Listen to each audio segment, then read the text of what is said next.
Okay, so let's try this again. I was saying that I have not been able to keep up with the Discord, obviously, with everything kind of going on this weekend in anticipation of ETH Denver. Obviously, I'm really excited about it, but trying to do some prep work for it, trying to get packed, trying to get on the plane. And Mav, you were telling me you're kind of doing the same. But what did I miss over the weekend with Rocket Pool that you think would be kind of important to get us all caught up before the next edition of Rocket Fuel?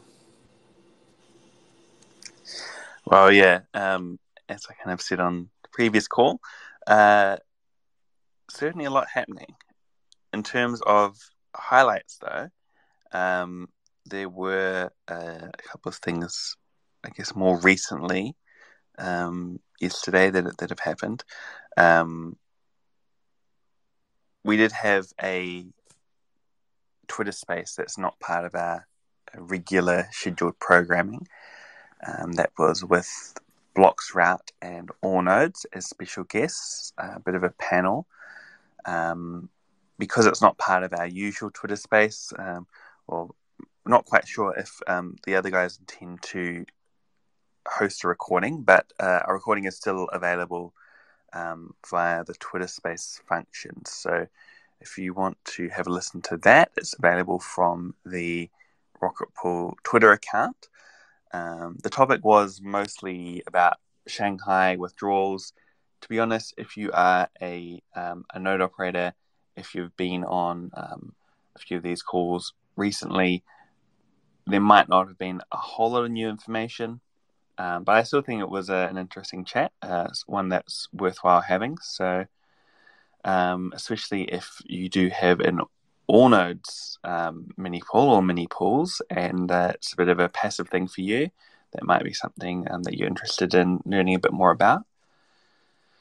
Another thing which probably leads into, I'm not sure if we had really intended to talk much about the whole marketing side of things or what's happening after ETH Denver. It seemed a little bit early in the call to start off talking about after ETH Denver, but obviously it is a huge event, as we've said multiple times. There's a whole lot of people attending, and it actually has interesting flow-on effects in terms of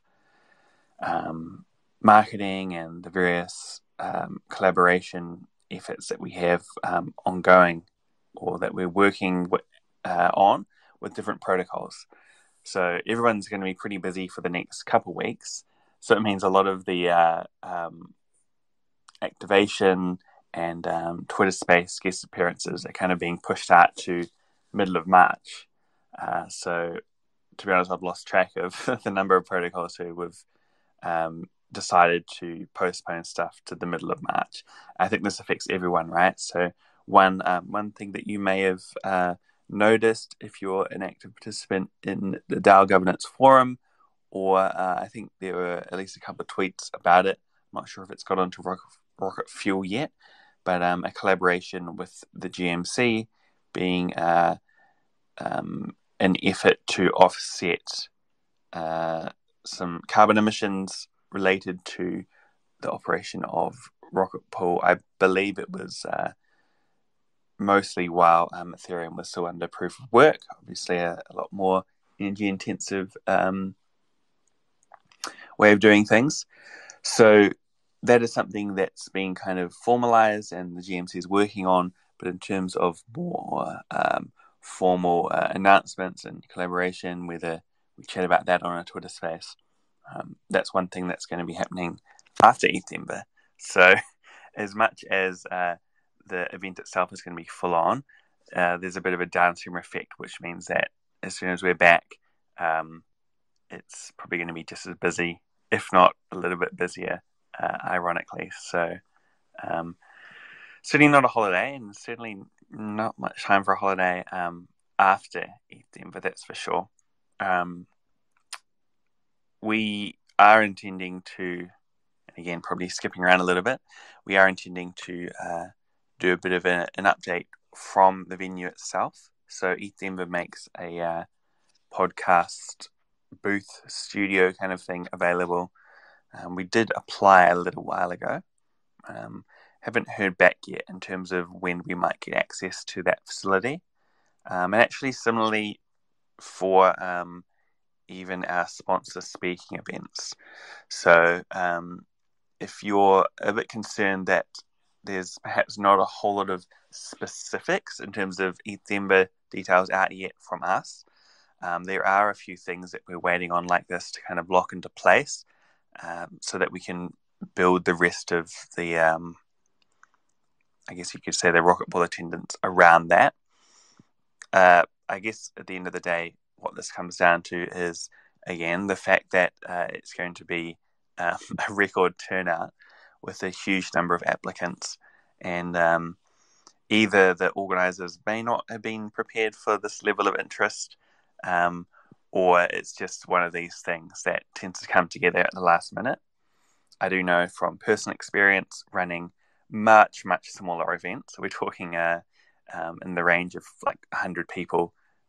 It's a little bit like that swan analogy, right? It may or may not appear calm from the outside, but under the surface, there's a whole lot of frantic paddling going on. So, yeah, I'm confident that the ETH Denver organisers will get everything together for us. But it just means that while this is kind of the last Twitter space before the event kicks off, unfortunately, we're still a little bit light on some of these specifics. So I would encourage everyone who is attending, who is intending to volunteer, which I'm pretty sure is almost all, if not every single attendee, to check a couple things. Make sure that on Discord you have the ETH Denver volunteer role, and keep an eye on the protocol announcements channel and also the ETH Denver channel.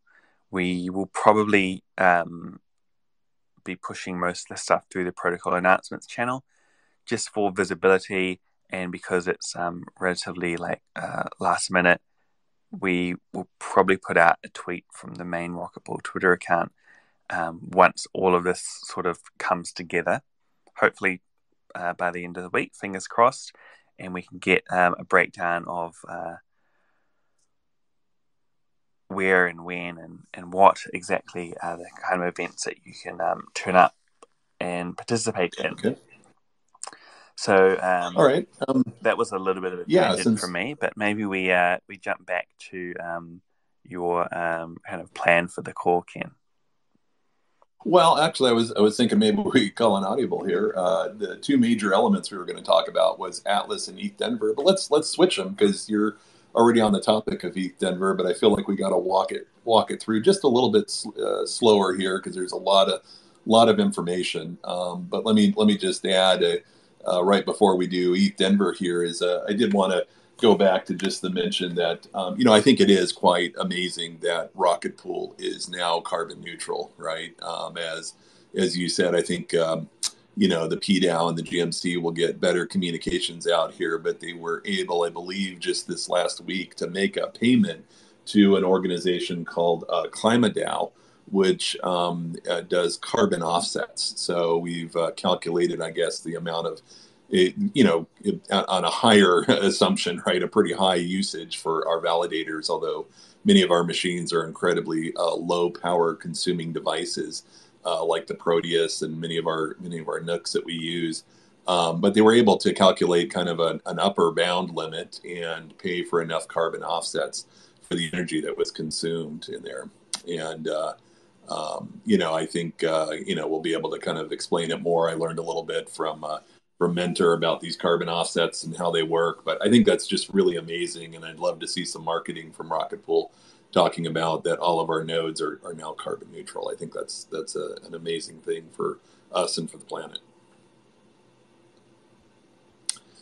But let's transition here down, and I'll just scroll down the agenda here to the conferences, right? So it starts, as I made mention, I think, on the previous call here, that it starts actually this weekend.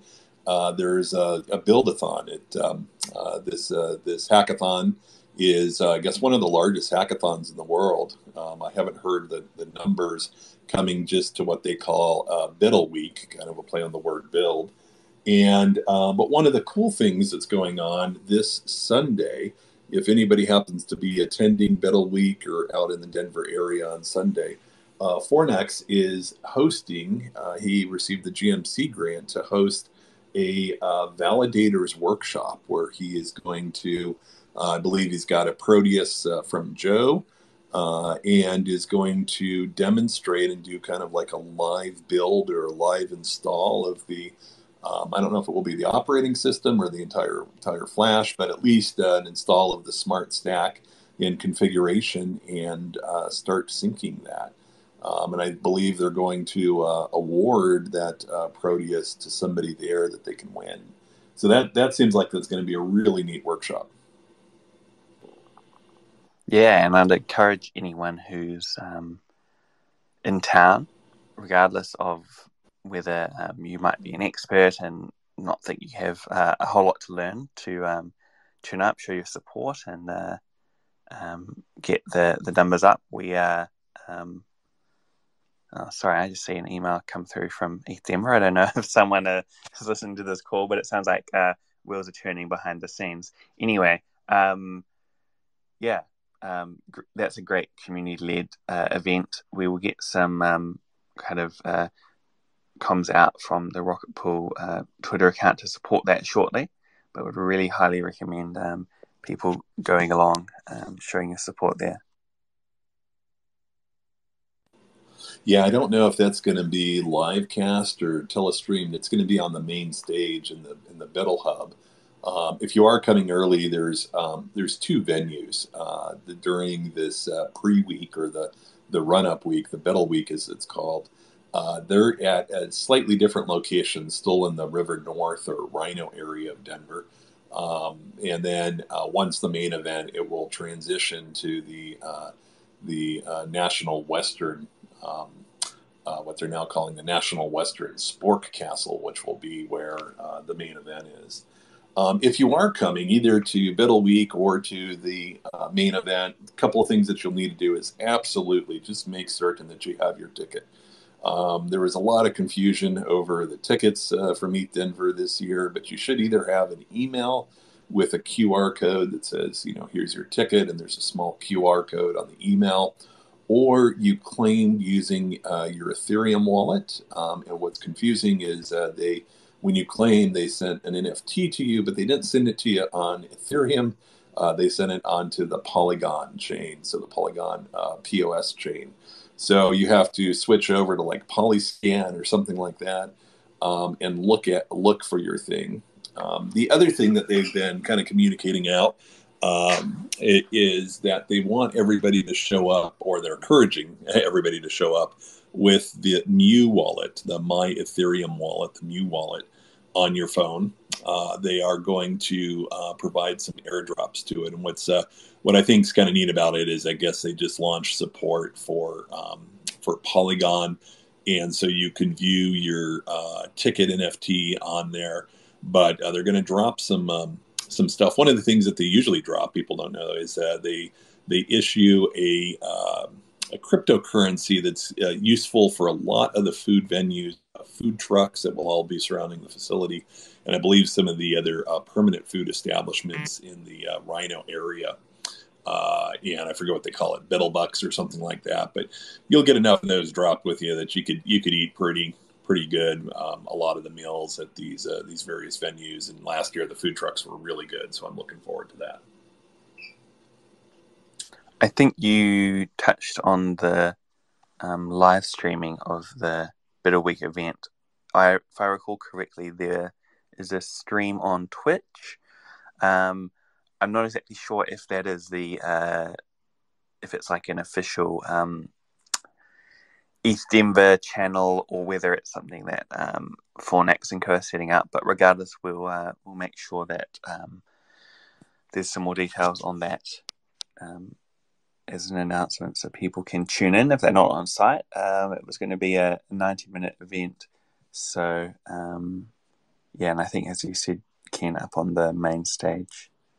So again, even if you're not sure if you're going to necessarily learn anything, it'd be good to tune into that and show your support. Yeah, and it's going to be Sunday at 9 a.m. Mountain Standard Time. So that's a U.S. time zone, 9 a.m. Mountain Standard Time. It's a time zone that Denver is going to be in. One other thing that is helpful, I think, for new attendees to come, one kind of, yeah, I don't know, I call it a tradition or something like that, but what a lot of people end up doing, you're going to meet so many people, both within Rocket Pool and outside of Rocket Pool. ETH Denver is as much as an experience as it is a meetup or a hackathon or a conference. I don't know quite how to explain it. I kind of tell a lot of my friends, well, it's something between Burning Man and CES all combined together. Don't really quite know how to describe it. I think you'll just have to experience it to see what it is. But one of the things that a lot of people do is you should actually create a POAP that is you met me POAP, or you met Ken. Add whatever artwork you want to it. Add some of your contact information to the gallery information. And one of the things you commonly do is you meet interesting people and you want to stay connected. After ETH Denver, you can trade your you met me POAPs. It's a lot of fun, and it's kind of a neat way of quote unquote passing your business cards or your contact information across. So if you haven't had the time yet to do that, definitely take the time. It's so much fun that if you show up without one of those, you usually have to sit on a table and create one. But definitely if you do it ahead of time, you'll just be all that more prepared to come to the event. There'll be one or two opportunities to grab a Rocket Pool POAP as well, of course. Yeah, exactly. There will be plenty of POAPs, and if you look in the ETH Denver channel, I think it was Object last night had posted a really neat thing that ENS did in DevCon last fall, and I think they're going to do something just as neat. If you pre-register for their swag, if you link your wallet address, I think you have to have an ENS name somewhere connected to it. Add your avatar as your profile pic. And they haven't said what the swag is, but trust me, last year people were waiting multiple hours, like long hours in that line for that swag. And I got to say, it was the top swag of DevCon. So, even though I hope our Rocket Pool swag is going to be pretty cool, and I think it will be, definitely look for that post in the ETH Denver channel. Sign up for that ENS swag and make certain you stay on that line in the beginning days, because they will probably run out on this thing. Have they shared any numbers with it? I do see that they said, originally they said, oh, we've got this venue, it's 4 times or 5 times last year's capacity, but I saw there were panicked emails out saying that they have reached capacity, and tickets are only available in the retail or the scalping market. And I guess I can't even do that because they're soul-bound NFTs. But what are you hearing on numbers? There was, an email that went out. I don't know if it was a sponsor email or what, talking about the cutoff date for applying for a ticket, which I believe is passed. But yeah, it does sound like it's going to be a pretty full-on event in terms of attendees. I recall, I don't know whether it was you, Ken, may have said that this year's event or venue was 3 to 4 times larger than last time. And despite that, and the last event being pretty crowded, it sounds like this one is going to be just as busy. So if that's not exponential growth, I'm not sure what is. Yeah, I don't know. It's hard for me to visualize it. With the additional space, will it feel as crowded as last year? I don't know. The other thing I've noticed is they've been expanding throughout that entire region of Denver. If you are listening, I would think you would definitely want to plan ahead for your talks as they spill over to the alternate venues. I would think, given the impact and the number of people, that travel times could be kind of long. I'm hoping for a good weather. We don't have to fight with the snow. I think there's a little bit of snow coming this week, a little bit of a storm passing over, but I think the outlook looks good for the week after, which is what really matters. So, but allow plenty of time. Mav, can you tell us a little bit about the booth? Like when, maybe walk us back from the team. Like, when does everyone meet up? Right, we're on the list to volunteer. Maybe we didn't make the list, but we want to help out. There's a setup day for the booth, right, in which things have to be configured. There'll be some assembly required on a bike project we're working on. But what is the plan? Where should people meet up on Assembly Day? Or how does that work? How do we all meet up in the beginning? There we go. So yeah, the Rocket Pool booth is located in what's called the DeFi district. We've been allocated, excuse me, we've been allocated a kind of a location code.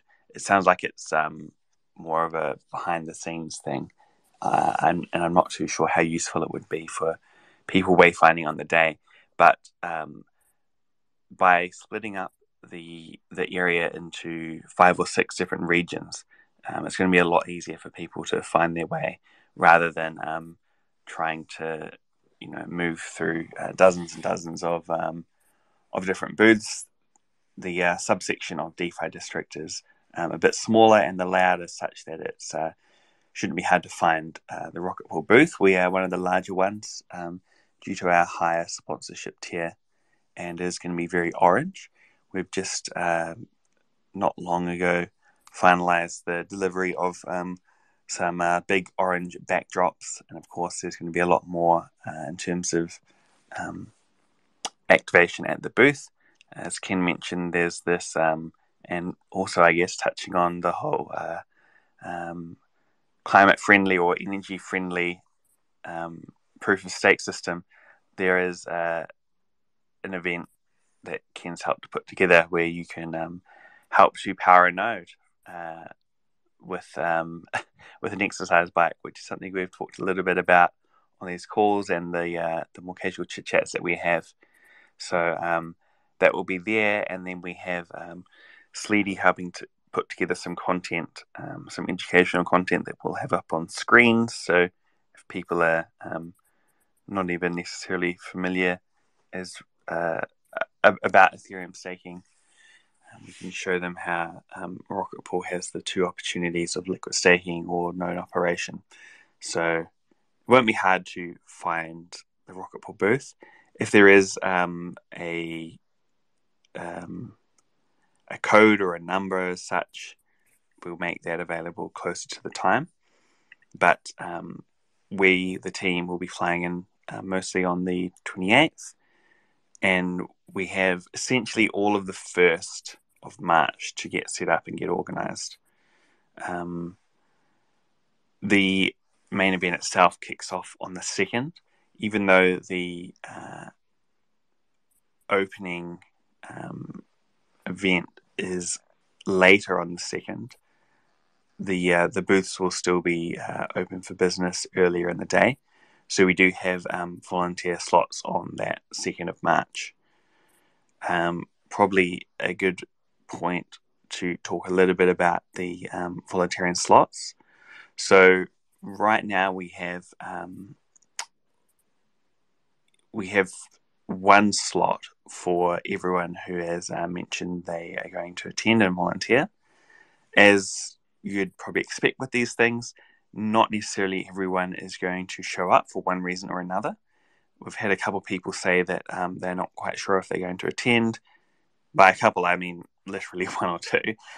But again, it may turn out on the day or close to the time there's a little bit more of that. So there may still be an opportunity for those of you who've mentioned you can help out on more than 1 slot to do that.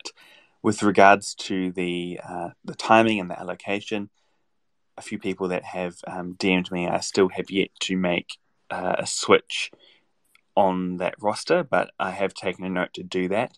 I just wanted to wait for a few more to come in instead of making each update as it came through a little bit easier to organize it that way. But we have split up the day into 3 time blocks. I'm not quite sure if we will need people as early or as late as we've kind of indicated. It might be a strictly 9 to 5 thing. I do know that there are side events that kind of kick off at 5 or 5:30. So it sounds like that there will be a little bit of a clear out around 5 p.m. And if that's the case, it's likely that the need for volunteers will kind of drop off around that time too. Similarly, in the morning,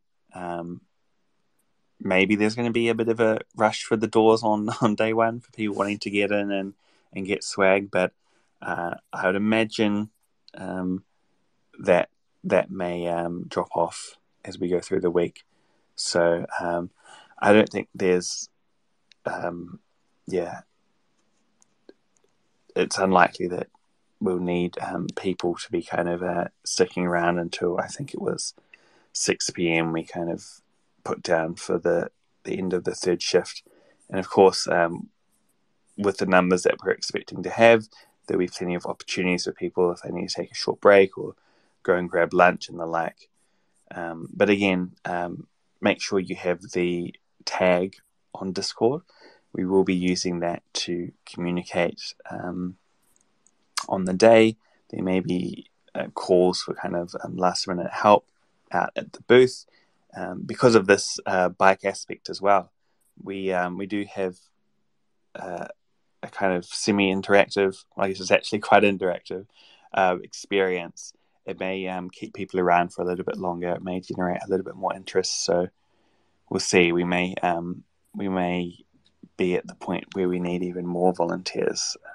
I think we'll be sorted though. Again, I think I mentioned on the previous Twitter space, or certainly did in Discord, that I was chatting to another protocol, pretty large one, and they were excited that they had 8 of their community members attending and volunteering. So, with us kind of looking at around 50 or so, it's a pretty incredible turnout. Yeah, I think the turnout's great by Rocket Pool here and the community members, and I think that's honestly what I'm as most excited about, is to just meet everybody who to me is a Discord name or a Discord friend, but to actually meet up with people in person. So even though I only got assigned one shift and I'll crash a couple other ones, I certainly will keep swinging by the booth just to meet the folks that are working there. And I'm a little bummed I won't be there for setup day. But again, setup day is going to be the Wednesday, March 1st. And I guess, Mav, you don't have a time yet when people should try to meet. I'm guessing the venues we'll probably have a table set up, but won't really have as all the protocols are coming in and setting up their booths that day. But you'll just send some information out once you know the time and place and how people can, gain access to the facility to say that they're part of the booth setup team. Yeah, I'm not quite sure how strict they're going to be regarding that. At least we do have an entire day, and touch wood, there's not too much setup required. There's always a chance that we need to kind of run around and grab a few last minute items. So that may be something if people do happen to be around on the 1st and they're keen to help out, and that kind of job might be available. But again, in terms of access to the event on the 1st, I do know that there are some various rather strict rules. I shared in Discord earlier the whole thing about, I think, was it Pepsi products only being allowed in and not Coca-Cola? I don't know if that's a US thing. It seems a bit strange to me. But they were talking about other things regarding setup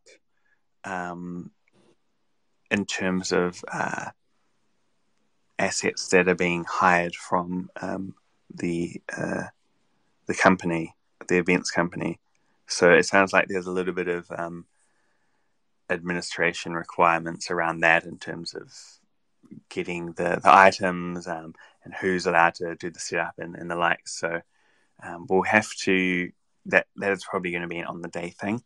Honestly, again, with everything going on, I'm pretty sure we, as in the team members, can handle that, and it's not really something I want to take up the organisers' bandwidth with right now. Certainly that the bike may be something that requires a little bit more technical expertise. I'm sure some of my colleagues will be able to sort that one out. But yeah, if you are hanging around, we'll hopefully be able to communicate shortly before, maybe on the evening of the 28th, or if not, early on the morning of the 1st, in terms of how you can get access. But just be aware that they may they may control that quite tightly, just in terms of things being brought in and out, and health and safety. And I think there's a union thing as well. Yeah, not too sure. It sounds like it's a little bit complex, but certainly offers of help outside the kind of more formal volunteering schedule are certainly appreciated. And to reiterate a couple of points here, we don't want this to be necessarily too structured in terms of times that people have to show up, and there certainly aren't times that people can't show up, if that makes sense. So nobody is going to be turned away from the booth, of course. Just because you're not quote unquote rostered on doesn't mean you have to stay away. Please come along and show up and say hi, especially if it's early on, because there's a good chance that that's going to be when it's the busiest, right? When we have hordes of people combing through the event, searching for swag. I'm expecting, day one to be quite busy. So again, if there's last minute changes, if you really want to spend a lot more time at the booth, if you can't spend time at the booth, we can work with all these things. It's no big deal. You can just drop me a DM. It's probably the easiest way to go about that. And I will try and get back to you as soon as possible. And when it comes to kind of updating the roster, as it were, that will take place shortly. Hopefully that's kind of like a final cut. But again, if you've seen the time slot, you're happy with that, there won't be a kind of a last minute switcheroo without checking with everyone first, because I know people have organized to attend different things. Some people are only there for certain days and the like. So again, it's something that will probably come together close to the time and or on the day. I'm sure it's going to be fine. We're pretty fortunate that there's huge interest and huge support from the community, which makes things a whole lot easier.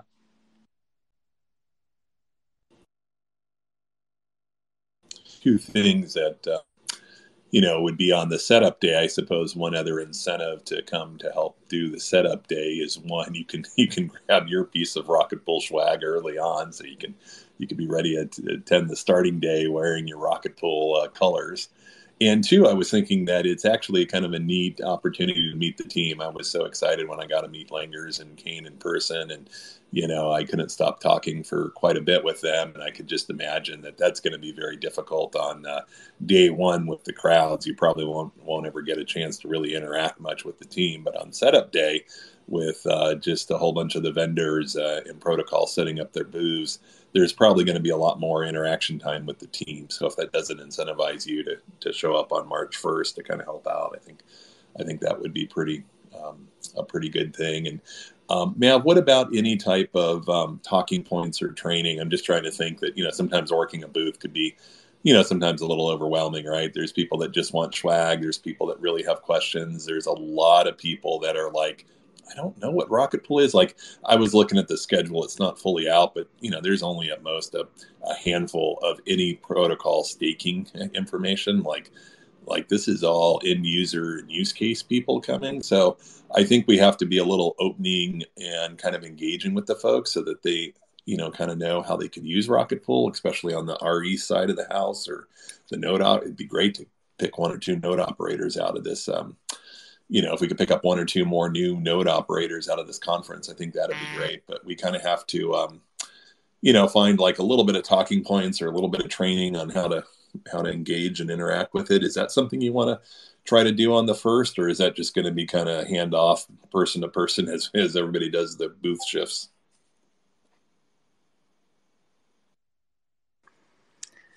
Couple things on this topic. So we do still intend to have one more, whether it's a Twitter space or a Discord chit chat, some kind of, I guess you could call it a briefing, but tied in with Atlas. So some of the content, for example, that Sleedy's helping to put together, we are really leaning on that lower barrier of entry that Atlas facilitates. So essentially, the stream would be we're still looking to get this Medium article out this week. I know that Dave was spending a lot of time putting some finishing touches on it yesterday. So that was great. Once that is out, we're hoping to get again a Twitter space or a Discord call that people can join, and we will cover off the basics of Atlas and a bit of a recap of where that upgrade is at. But again, honestly, if you're on this call, if you participate in the community, certainly if you run a node, you're more than qualified to speak. I would say the average person who shows up at the booth, they may not know how proof of stake even works. There's a pretty good chance they don't know anything about Shanghai withdrawals. I know several people who are relatively deep in the Ethereum ecosystem, albeit maybe a little bit more on the degen side, have no clue about withdrawals or any of this, right? So even if you have a passing level of knowledge, if you can kind of talk about it for 30 seconds, you're probably overqualified, to be honest. That may be a point that we want to make, that don't necessarily assume people are experts. But again, it's a volunteer role, right? So there's no real requirements. It's a best effort thing. If you don't feel comfortable or you don't feel you're qualified to discuss a certain topic with a certain person, no big deal. There's probably going to be someone else on the booth who can help you out. There will almost certainly be at least one team member at any given time available as well. So I'd say as much as it is about communicating Rocket Pool to people who show up, it's probably also a bit of I'm going to say team building. I don't really like that word, but an opportunity to meet and chat with other members from the community, right? It's probably just as much about the community as it is about people who show up to the booth. So that's also something that's important to keep in mind. Again, when it comes to these things like the briefing and the roster, certainly nothing to be scared about. We just want to make sure that for people who do want a little bit more in the way of organization and details, as much as we are able to share, we do make that available. But honestly, at the same time, someone who just saw their time and date on the roster and they show up to the booth around that time and they just have a bit of a chat about staking to everyone who shows up, that's more than adequate in terms of fulfilling the volunteer role, as it were. Certainly, we will be keeping the volunteer-specific swag and the more generic swag in reserve for the volunteers. So no need to be too concerned about the potential of missing out. But if you are around early, even if potentially you're not volunteering until later in the thing, might not hurt to just show up and swing by and pick up a couple of pieces. I think our numbers in terms of swag is on the small side, but regardless, the number of people that are intending to turn up, and from what I heard about DevCon in terms of the awareness of Rocket Pool, I really doubt that we would be able to prevent from selling out, as it were, and running out of swag. Regardless, we'd need probably multiple pallets worth of stuff. So, yeah. Oh, awesome. Any other topics on ETH Denver before we switch over to a little bit on Atlas? Anything that you could think of that we haven't covered? So I kind of mentioned the podcast and the couple of speaking events that we will have. The time and dates of that still pending. As soon as we know, we'll communicate that out. So at least the speaking events from Langers will be free for everyone to attend. I believe one of them is on the main stage.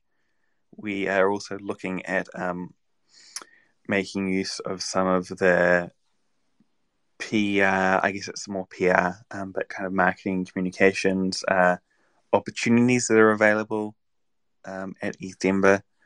So we're seeing if there's any way we can kind of capitalize on that. Obviously, a lot of people will be in town. There'll be a lot of media coverage. Anything that's kind of mentioned or announced there will probably get covered pretty well by the media. So that's something else we're seeing if there's an opportunity there. Anything else? Yeah, so the talks by the team not scheduled. I guess even a lot of the core event schedule isn't been loaded yet. I mean, it looked like they were loading it a little bit yesterday, but I don't see the talks by a lot of the the key protocols and venues on the main stage. Schedule's not up yet. You don't have any inside alpha on that, right? You're seeing the same thing I am. Well, when I checked yesterday, the sponsor portal had all the details stripped out of it. So hopefully we're not being rugged. I think that maybe they are updating stuff behind the scenes. But yeah, as you say, a lot of the specifics around the core event are still not out yet. To be honest, we're not even sure how long these speaking slots are exactly. So Langers is kind of doing his best to create enough content and to be able to trim it down if possible. But yeah, I'm personally pretty comfortable operating in this kind of level of ambiguity. So even if you are not personally, if listening in, you're getting a bit uncertain, hopefully it at least gives you some comfort that the team, we feel we can do a pretty decent job given the circumstances in terms of, again, everything coming together on the day or close to the day, and so long as you're keeping an eye out on Discord, you're not going to miss anything. So yeah, it's going to be great.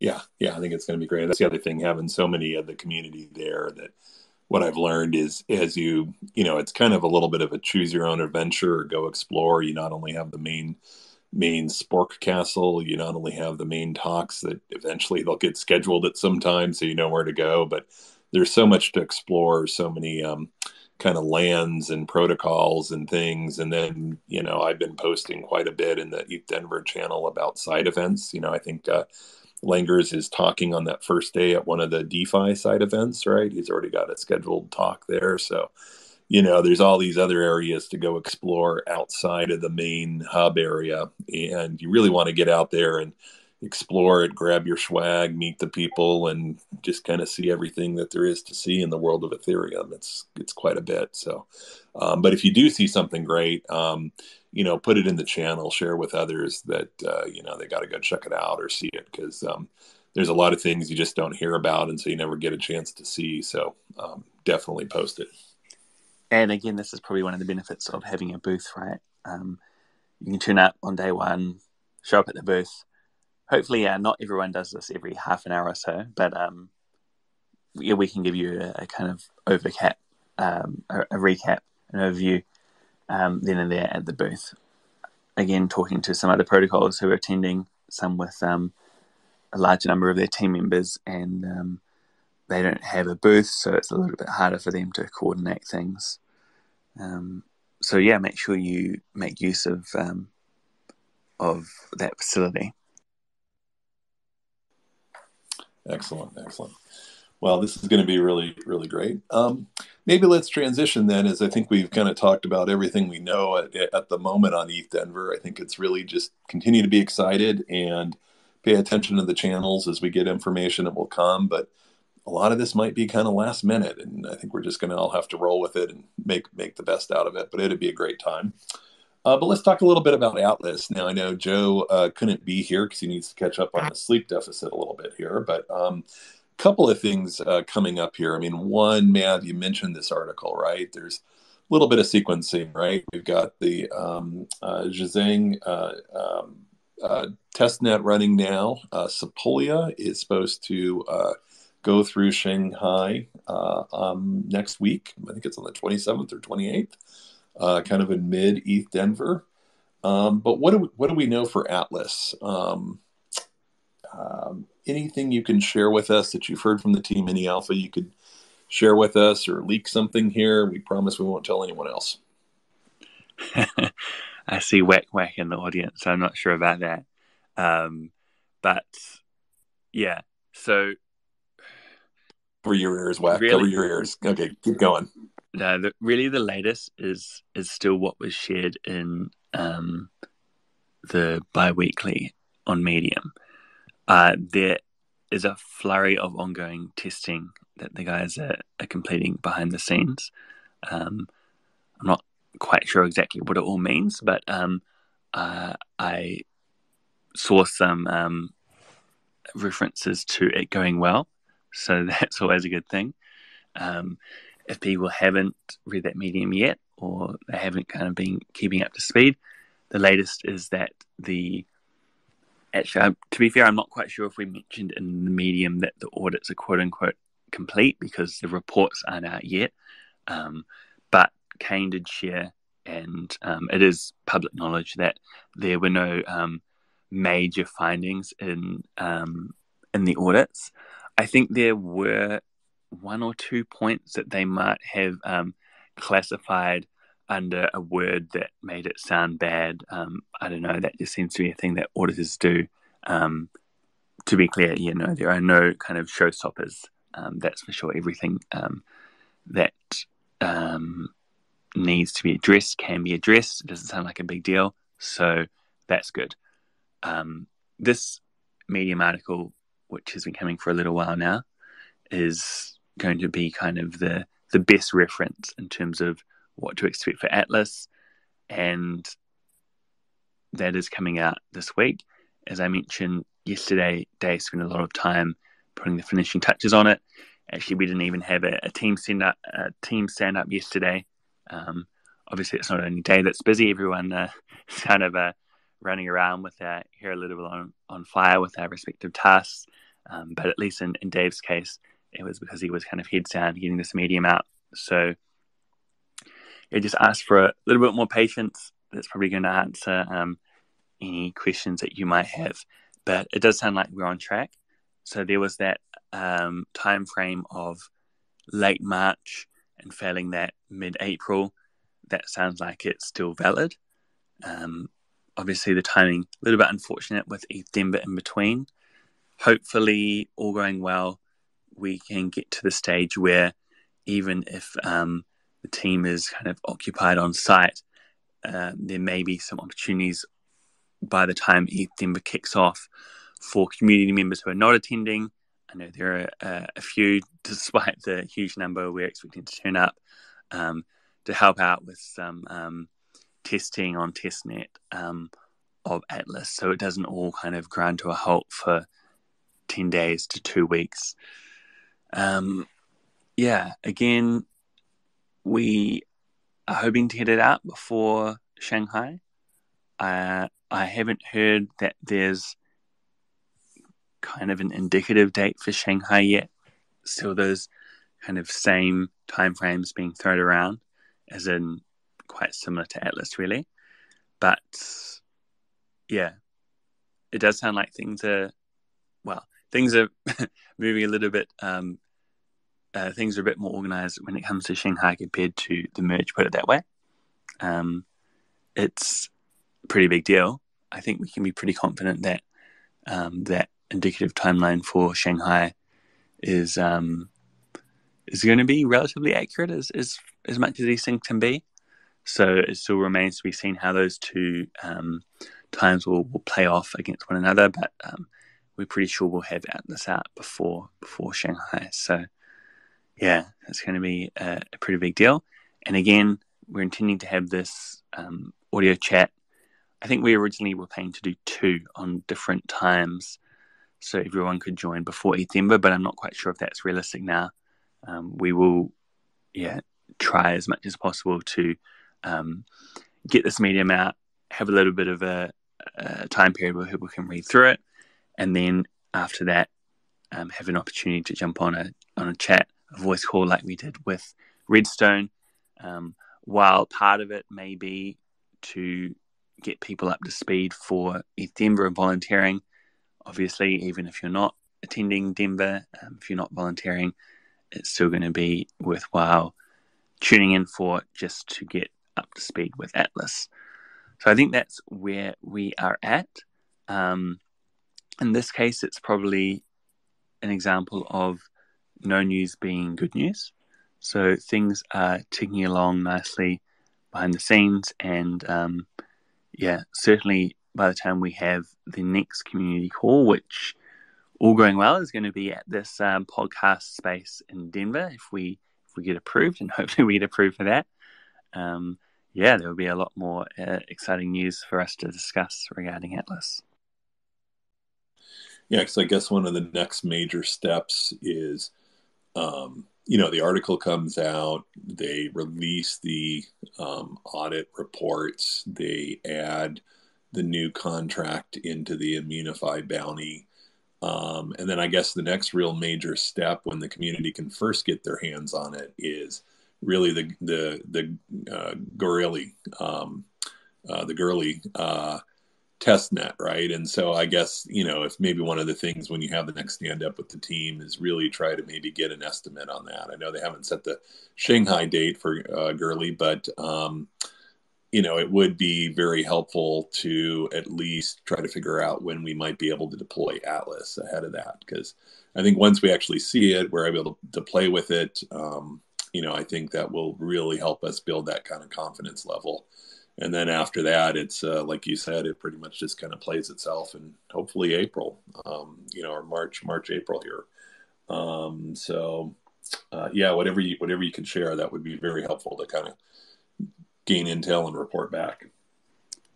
Yeah, one thing for people to not get surprised, I think they've missed out when there probably at a certain point be a lot of talk about people deploying and using Atlas, but initially it will just be on the testnet.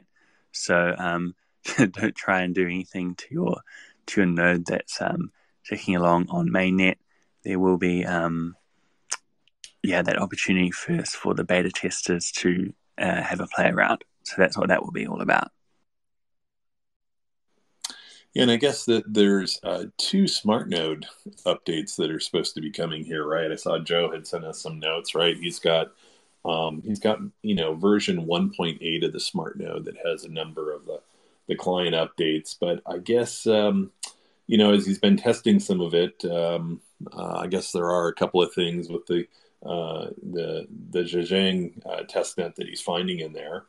And so he's also working on, I guess, a smart node 1.9. So it does look like Joe is trying to also get out, in addition to the Medium article that Dave is working on, version 1.8 that has a number of enhancements to the smart node stack here. And we might then be transitioning with version 1.9 for Shanghai. But it looks like 1.8 might be in the near future release. Is that correct, Mav? Is that how I understand it? Yeah, it sounds like Joe's been putting it in a lot of work towards 1.8, but for one reason or another, there are a few different things that keep cropping up. I think I saw him mention something, I think it was Besu, one of the clients that was not looking too flash. So it is an increased workload to kind of manage that and ensure that Rocket Pool is doing as much as possible to support client diversity, which is obviously great, but at the same time can make things a little bit of a challenge. Lots happening on the smart node side of things, and making sure everything works for Atlas at the same time that Atlas itself is being tested. Doesn't make things easier, I'm sure, for Joe. Yeah, and I just posted in trading a link that Joe had posted in kind of our community call coordination channel. It's a sub thread of trading, but put the link in there where he gives kind of the updates on 1.8 and 1.9. I think my takeaway is maybe this week, depending upon some external factors, we'll actually get a version 1.8 out that will hold us through, and then version 1.9 might be for our testing on Gurley with Shanghai, and who knows, maybe we actually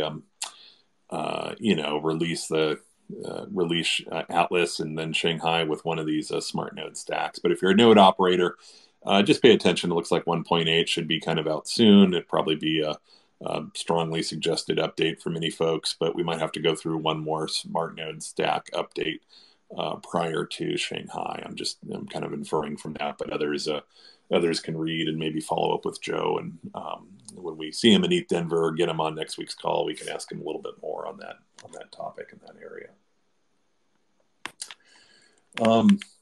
Any other things that we haven't covered, Mav, that you feel is important for the community to know about? Either we've covered, I think, ETH Denver pretty good, and a little bit about just kind of the timelines. And what I'm hearing is so far we're on track, and it's just waiting for these events to happen. But what else are we missing on either of these two topics or other topics that you'd like to share? I think those two topics pretty much covered off everything. Certainly from my side, it is a little bit of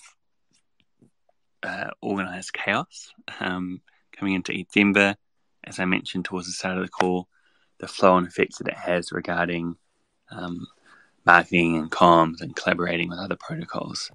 There are, of course, a couple of other things that are bubbling away. One of them being the good old Chainlink Oracle.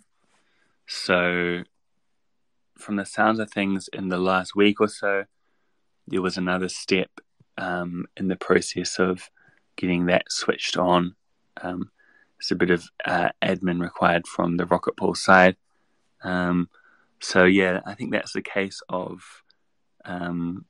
continually making incremental gains on that side of thing. Hopefully it would be pretty exciting if something could happen around ETH Denver. I still don't have anything in terms of a date though, and based on the experience to date, even if there was a prospective date, I'm not sure I would feel comfortable sharing it, just because these things don't always run to schedule. But regardless, I'm expecting the period after ETH Denver to be just as busy, if not busier, as everyone kind of gets back from the event. Maybe there's some of these integrations that are possible with Chainlink. Maybe we'll still be waiting for it coming soon. But that is another significant milestone, I guess. Probably, yeah. You think ETH Denver, Atlas, Shanghai, and then the third thing would be Chainlink. That does unlock not only a lot of new collaborations. There are protocols that are, new integrations. There are quite a few protocols who are waiting for that functionality to click launch, and then some of the protocols that already support rETH, for example. I think that was Aave. Once the Oracle is online, that allows them to do some more exciting things. So again, if we're talking timelines, everything is sort of coming together towards this in March, early April. I think it's going to be a pretty exciting time. If everything gets off the ground as we expect, we could see a lot of great things happen in the world of Rocket Pool. Yeah, Mav, I think your perception is absolutely right. It's like I don't know, we're a little narrow focused right now on ETH Denver, just, myself and all the all the electronics I got to put together and packing and logistics and, how to make things actually happen. But I think right after ETH Denver, I mean, maybe we get the ski week to just forget a little bit and chill and relax up on the mountain there together. But I think as soon as you hit back, it's just full bore, right? Atlas has to be by that point on Gurley.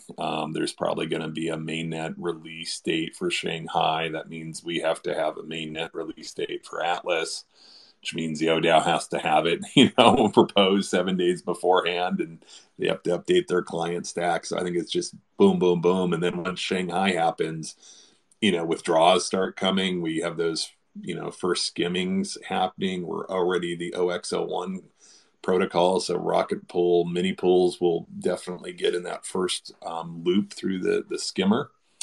And then I think it'd be very interesting to see what happens in the market, right? Do people restake their ETH? Do they cash out? Does the rETH premium come back down to neutral? Does the other LSD tokens, do they return back to true value? What happens in the total amount of ETH staked?